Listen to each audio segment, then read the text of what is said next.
I will penetrate heaven. I will set my throne above all the stars of God. I will sit on the throne at the highest point on the highest peak of the holy mountain. I will ascend above all the stars. I will make myself the greatest. What if the most profound evil didn't emerge from primordial darkness, but from the very heart of divine light? Imagine a being of unparalleled beauty and power, created in the image of perfection, entrusted with immense responsibility. Yet, this magnificent entity, consumed by an insatiable thirst for power and a searing envy, ultimately chooses a path of rebellion, shattering the very fabric of heaven and plunging into the abyss. This isn't just a theological concept. It's a timeless narrative that explores the terrifying allure of pride and the destructive nature of unchecked ambition. Join us as we unravel the captivating and often chilling journey of Lucifer, the once glorious archangel, and his transformation into Satan, the Lord of Hell, and explore the insidious influence of other formidable demons like Beelzebub and Abaddon. Get ready to question everything you thought you knew about good and evil, and discover how these ancient stories still echo in our modern world. Please like and subscribe to my channel. Please comment what you want to suggest to me. That will be the motivation for me to make videos every day. Thank you very much. Now let's get back to the topic. The fallen angel's journey to becoming lords of hell. From cherub to conqueror, Lucifer's downfall and the rise of Satan. The biblical account of Lucifer, or light-bearer, paints a picture of God's first creation, a being of exquisite beauty and immense authority, revered alongside archangels Michael and Gabriel. He was granted great responsibilities, overseeing creation itself. But as power often does, it began to corrupt. Lucifer's pride swelled, fostering an illusion of self-sufficiency, a belief that he was an equal, if not superior, to God. This burgeoning arrogance morphed into envy, a coveting of God's ultimate authority. It's a classic tale, really, of someone given everything, yet still wanting more, a desire that ultimately consumed him. Jewish tradition even recounts how Lucifer, consumed by jealousy over God's praise for a humble man named Job, used deceit to persuade God to test Job's faith through immense suffering and loss. Yet, Job's unwavering devotion foiled Lucifer's cruel plot. This narrative highlights the demon's manipulative nature, always seeking to exploit human weakness and provoke defiance against the divine. Think about it. A being of immense power, reduced to petty jealousy over a human. It's a stark reminder that even the most exalted can fall prey to the ugliest of emotions. The very symbol of treachery, the serpent in the Garden of Eden, leading Adam and Eve to defy God's command, is widely believed to be Satan himself in disguise, forever linking him to the number 666, a number widely seen as a symbol of imperfection, a stark contrast to the divine completeness of the number 7. This isn't just about a number. It's about the idea of incompleteness, of falling short of divine perfection, a fundamental flaw that Satan embodies. The ultimate act of defiance came when God revealed that humanity would be saved by the Messiah, requiring even Lucifer to submit to this future savior. For Lucifer, this was an unbearable humiliation. He incited a rebellion, leading a third of the angels in a cosmic war against God. This epic clash of good and evil culminated in Lucifer's defeat. Archangel Michael, empowered by God, cast Lucifer and his rebellious legions out of heaven, down into the abyss, where he became known as Satan, the Prince of Darkness. This celestial war wasn't just a battle of physical might. It was a battle of wills, of ideologies. Lucifer believed in his own supremacy, while Michael upheld the divine order. It's a powerful allegory for the struggles we face every day, choosing between self-interest and a greater good. My take is that the 1/3 of angels who followed Lucifer shows how even in the most divine realms, there's always a potential for discord and dissent. a dangerous allure of charisma without true righteousness. Once a being of pure light and beauty, Lucifer's fall transformed him physically and spiritually. The texts describe him as taking on a terrifying form, not male or female, but often depicted as a muscular male figure with menacing horns and a voice like a roaring lion, constantly seeking to devour souls. This isn't just about physical appearance. It's a visual metaphor for the internal corruption that transforms the divine into the demonic. It reminds me of how unchecked ambition can twist even the most promising individuals into something unrecognizable, consumed by their own dark desires. We've all seen examples of people who once seemingly good become consumed by power or resentment, their very essence seeming to shift. Satan is described as a master of cunning and manipulation, a devilish schemer. This is his greatest strength, his ability to persuade and deceive, to lead others astray. Think about the countless times we've seen charisma used for destructive purposes, cult leaders, or manipulative politicians. Satan isn't just a brute force, he's a psychological operator. He seduced a third of the angels, and as the Bible recounts, he tempted Adam and Eve, leading to humanity's expulsion from Eden. This constant seduction, this urging towards wrongdoing, is why the number 666 is so significant. It's seen as the mark of imperfection, a deliberate contrast to God's perfect number 7. This isn't just a superstition. It's a powerful symbol of humanity's susceptibility to temptation and the constant struggle to resist the allure of sin. We see this play out in modern life, in our pursuit of material gain or succumbing to vices, often at the expense of our true well-being. The idea of the number 666 being linked to catastrophic events is fascinating, if not chilling. For example, some point to patterns like 5 by 666, leading to the 1923 Tokyo earthquake, or 11 by 666, aligning with the Pearl Harbor attack. While scientists dismiss these as superstition, it speaks to our human desire to find patterns and meaning in chaos, to attribute devastating events to something beyond mere chance. And then there's the natural world. Carbon, the building block of life, has 6 protons, 6 neutrons, and 6 electrons. Benzene, a special stimulant, is C6H6O6. Even the bent pyramid in Egypt, built with 666 glass blocks, is rumored to be a monument to a demonic entity. Whether intentional or coincidental, these instances fuel the mystique of 666, creating a tapestry of strange occurrences that people interpret through the lens of ancient fears. It's a testament to how deeply ingrained these symbolic meanings are in our collective consciousness. The enduring shadow, belief, rituals, and modern manifestations. The aversion to the number 666 is more than just a quaint superstition. It leads people to actively avoid it in their daily lives, from house numbers to car plates, even avoiding childbirth on certain dates. I recall a story about a cross-country runner in the US who refused to participate in a national championship because his bib number was 666. And in the early days of personal computers, some microprocessors were labeled 667 MHz instead of 666 MHz to avoid the negative connotation. This illustrates how deeply ingrained this belief is, influencing practical decisions. It speaks to a human tendency to seek control over the unknown, even if it's through seemingly arbitrary avoidance.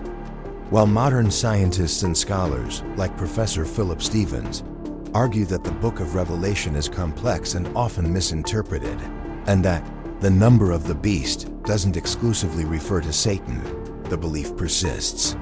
This brings us to a fascinating aspect. Why do people worship Satan, even when they acknowledge it represents evil? Historically, around the 12th century, black masses emerged, involving strange rituals, self-mutilation, and bizarre sexual practices. In the Middle Ages, many people were deeply superstitious, and Satan worship wasn't uncommon. One reason given was the rigid restrictions imposed by some Christian churches on sexual relations, even within marriage. Imagine being told you could only conceive a child during specific months, or face years of penance for intimacy outside those times. This level of control often led people to seek freedom, and for some, that freedom was found in embracing the perceived antithesis of those rules, Satan. This wasn't necessarily about embracing pure evil, but about rebellion against oppressive societal norms. Even today, various forms of Satan worship exist, with diverse rituals and beliefs. In 1966, Anton LaVey, a former animal trainer and hypnotist, founded the Church of Satan in the U.S., establishing a structured organization with its own Black Pope and Satanic Bible. Their practices were often bizarre and chilling. It's reported that tens of thousands of Satanists in the U.S., many of them young, even teenagers, were involved, often drug addicts, violent individuals, or those prone to self-harm. Some even commit suicide, believing it offers their souls to the devil for greater power in the afterlife.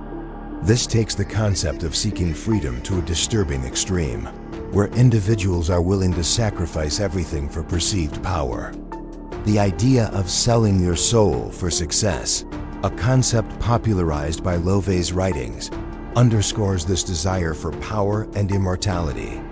It speaks to a profound disillusionment with traditional systems and a desperate search for meaning or control in a chaotic world.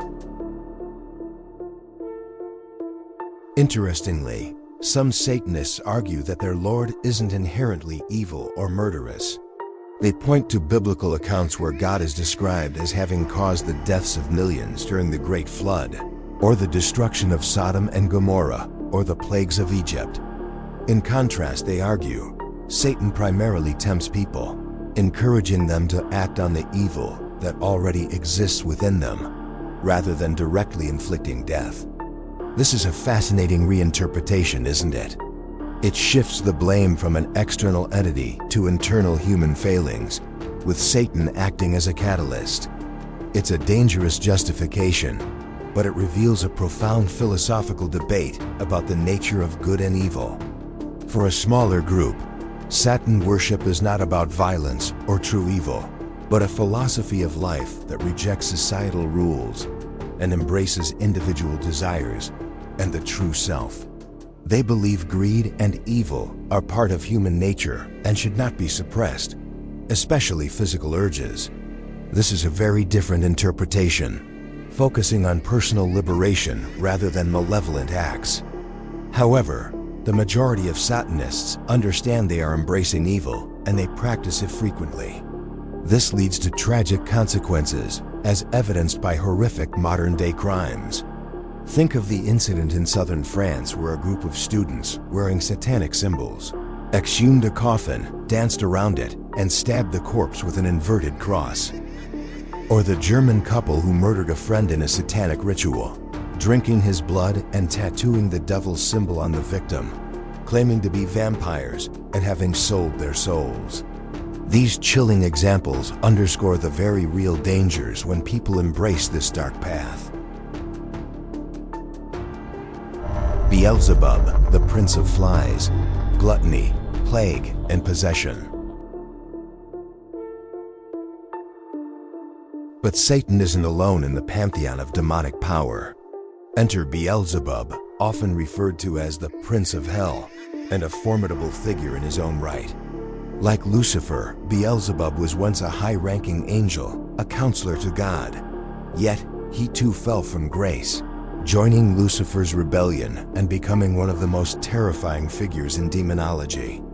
The name Beelzebub itself translates to Lord of the Flies, and this association is far more sinister than it sounds. According to theologians like Johann Weyer and Spina, after being defeated by Archangel Michael, Beelzebub was cast out of heaven along with Lucifer and a staggering 133,306,668 other fallen angels. In hell, he maintained his powerful position, leading his own army of demons, solidifying his place as one of the most feared entities in demonology. Beelzebub is believed to transform into a fly, spreading pestilence and death, specifically linked to the devastating outbreaks of cholera. Consider the history of cholera, which originated in India in 1817 and ravaged continents, killing millions. It was only in 1854 that Dr. John Snow in London identified contaminated water as the source, halting its spread. While modern sanitation has largely mitigated this threat, in ancient and medieval times, the ubiquitous fly, carrying disease from filth to food, was a terrifying harbinger of death. The connection between Beelzebub and flies also symbolizes gluttony, one of the 7 deadly sins. Flies are drawn to all food, regardless of its cleanliness, symbolizing unchecked consumption and waste, which in times of scarcity was a grave offense. This connection to gluttony is quite insightful. It's not just about overeating, but about a deeper spiritual hunger, an insatiable desire that leads to decay, much like a fly corrupts food. The earliest mentions of Beelzebub come from the Philistine city of Ekron, where he was revered as a deity. Archaeological excavations have even uncovered artifacts and carvings of flies, identified as symbols of Beelzebub, suggesting ancient civilizations linked this deity to outbreaks of cholera caused by flies. It's a plausible explanation for ancient pandemics, attributing the unseen horror of disease to a powerful, malevolent entity. The 19th and 20th centuries saw 7 major cholera outbreaks, infecting millions and causing hundreds of thousands of deaths annually. Even today, cholera remains a threat in economically weaker nations with poor sanitation. This highlights how an ancient understanding of a fly god can connect to real-world health crises, underscoring the enduring power of these myths to explain the inexplicable. Beyond physical plague, Beelzebub is said to possess tyrants, wielding power to sow chaos and misery among humanity. Historical accounts, like those of 16th century occultist John Dee and 17th century exorcist Sebastian Michaelis, portray Beelzebub as a powerful commander of demonic legions, second only to Lucifer. This concept resonates with the chaos humans inflict upon themselves through greed, envy, and conflict. Think of the Salem witch trials, where accusations of demonic possession fueled a terrifying wave of persecution. Beelzebub's name was frequently invoked, highlighting his perceived role in instigating the depravity that led to such atrocities. The idea that demonic forces manipulate human leaders to create strife and suffering is a chilling echo of our own historical struggles. It's a reminder that true power isn't just about strength, but about the ability to corrupt and control. The name Beelzebub also carried deep religious and cultural significance. In Jewish tradition, it's a derogatory term, mocking the Philistine god Baal. When King Ahaziah of Israel consulted Baal-zebub about his injuries, the prophet Elijah condemned him for seeking answers from a pagan deity instead of God. Jewish scholars explain that Lord of the Flies was a scornful way to refer to this god as a lord of dung, comparing its followers to flies drawn to refuse. This linguistic manipulation is a powerful tool, isn't it? Changing a name to mock or insult can strip away its power. Intriguingly, in Vietnam, specifically in Quang Tro and Gia Lai, there's a unique species of bat named after Beelzebub, the devil-faced tube-nosed bat, Marina Beelzebub. This shows how the cultural impact of these demonic figures extends even into the scientific naming of species, a testament to their enduring presence in our collective imagination. Abaddon, the Destroyer, when annihilation becomes an entity. While Satan is the eternal adversary and Beelzebub, the bringer of plague and chaos, there exists another figure, equally terrifying, yet often less discussed. Abaddon, the angel of death and destruction. Though his presence in Scripture is sparse and often ambiguous, Abaddon is not merely a fallen angel but also a place of utter ruin, synonymous with the underworld. His name, in Hebrew, means destruction, and in Greek, he is known as Apollyon, the destroyer.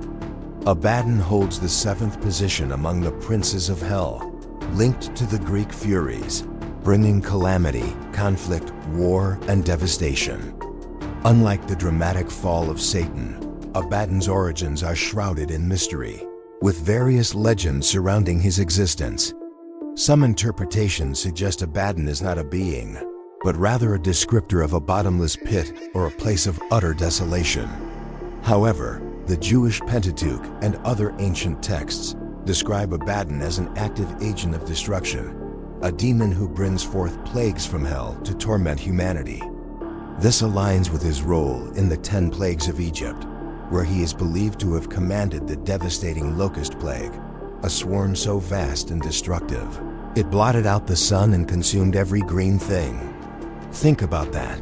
A force so overwhelming it could literally darken the sky and strip an entire land bare. My own reflection on Abaddon points to a chilling contemporary relevance. While we no longer attribute natural disasters solely to demonic forces, the raw, unbridled destruction wrought by hurricanes, earthquakes, and wildfires often evokes the very essence of Abaddon. Furthermore, the human capacity for self-destruction, through war, environmental devastation, and societal breakdown, mirrors the abyss of destruction that Abaddon embodies. Perhaps Abaddon serves as a symbolic representation of humanity's darkest impulses, our collective capacity to create our own hellish landscapes. It's a sobering thought. Are we, in a way, manifesting Abaddon's destructive power through our own actions? Consider the psychological impact of war, the despair caused by poverty, or the slow, creeping destruction of our planet. These are all forms of destruction that resonate with Abaddon's dominion. The concept of demonic possession, often attributed to Satan and other demons like Abaddon, has long been a source of both fear and fascination. Dr. Richard Gallagher, a psychiatrist and professor at New York Medical College, dedicated 25 years to distinguishing between mental illness and genuine demonic possession. He recounted a chilling case of a self-proclaimed high priestess of Satan who claimed to be a witch. Despite his initial skepticism, her abilities, revealing secrets of strangers, foretelling deaths, and speaking multiple languages unknown to her, including Latin, defied scientific explanation. This wasn't merely a mental disorder, he concluded. It was an anomalous capability. Gallagher's work highlights the complex intersection of science and spirituality. He observed cases where victims exhibited sudden religious insults, spoke unknown languages, possessed abnormal strength, or even levitated.